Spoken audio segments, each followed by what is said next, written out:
Hello, my dears.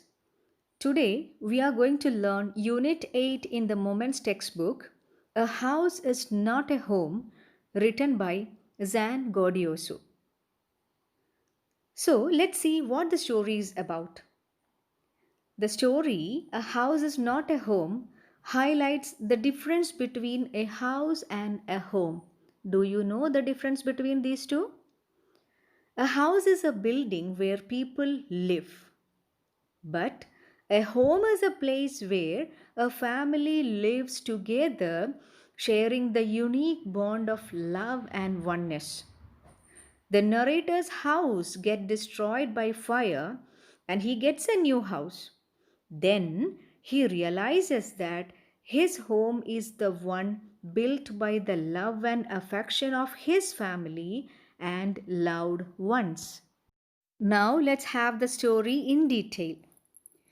The story relates the experience of the writer after he joins a new high school. All his friends have gone to a different school and he feels very isolated among the new students and new teachers.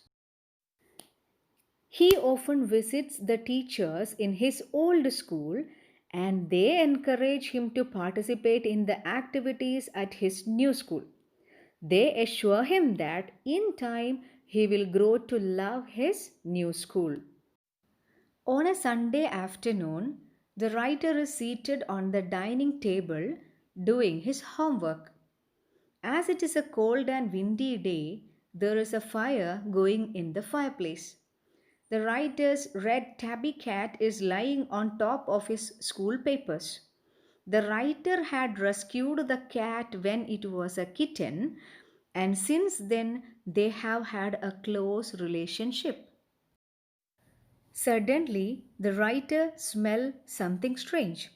He looks up to the ceiling, sees that smoke is pouring in through its seams. It fills the room quickly, and they run out of the house to find that the fire has engulfed the roof. While the writer runs to the neighbor's house to call the fire department, his mother runs into the house. She returns with a metal box that has important documents and then runs back in.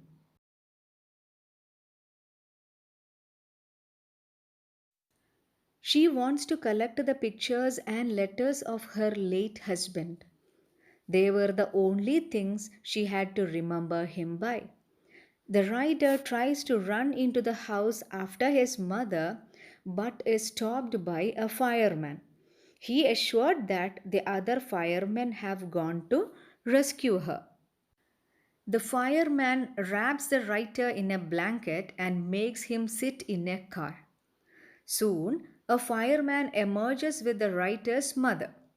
The writer is relieved and runs to his mother and hugs her. He feels that the happiness of that moment has washed over all the times he had argued with his mother and hated her. It takes 5 hours to extinguish the fire, and the house appears almost completely destroyed. At this time, the writer remembers his cat and realizes that it is nowhere to be found. He becomes overwhelmed by the feeling of loss. His old school, his friends, old teachers, home, and now his cat. Thus, with just the clothes they wear and the blanket given by the fireman, the writer and his mother make their way to grandparents' house to spend the night. The next day, the writer's mother forces him to go to school. He doesn't want to go because he is very embarrassed. He is still wearing the dress he wore the day before and has had to borrow tennis shoes from his aunt. He has lost his books, homework, and backpack in the fire. At school, he feels lost and completely out of place. He goes to his old house after school and is pained to see that only the pictures and documents rescued by his mother have survived the fire. Once he longs for his cat. However, there is no time for grief as they need to find a new house and buy new clothes for school. Eventually, they rent an apartment near the old house. He visits his old house in the hope of finding his cat. He misses the cat terribly. The writer realizes that everyone in the school has come to know of the fire. He feels embarrassed by the attention given by the people. The next day, the students gather around the writer and ask him to hurry up and head to the gym class. He finds this strange, but upon reaching the gym, he sees that the table has been set up and piled with school supplies, notebooks, and clothes. All of it is for him. The students introduce themselves and even invite the writer to their homes. This touches his heart and finally feels hopeful about his situation. At last, he makes new friends. A month later, the writer is at the site of his old house with his new friends, watching his house being rebuilt. He realizes that because of the fire incident, he was able to break through his insecurity and embrace the wonderful things and people around him.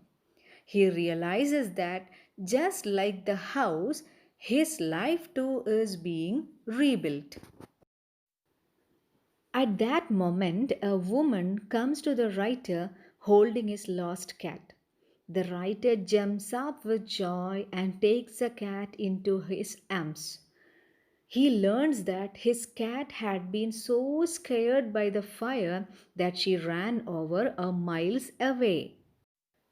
Although the cat's collar had the owner's phone number on it, the phone had been destroyed in the fire. This kind woman took the cat in and also made the effort to locate its original owners. When the writer sits with his friends and think about everything that has happened, he realizes that the feelings of his loss and tragedy that he has been struggling with have begun to diminish. Instead, he feels an immense sense of gratitude for all the blessings he has received. His life, his new friends, a stranger's kindness, and the purr of his cat. He feels that just like his cat, he has also found his way back. So, what are the important points that you have learned in this chapter? Firstly, adjustment issues faced by teenagers. Next, love and support from people around can rebuild faith in life. And lastly, people encounter many challenges in life, but they must stand firm and fight them through. Thank you.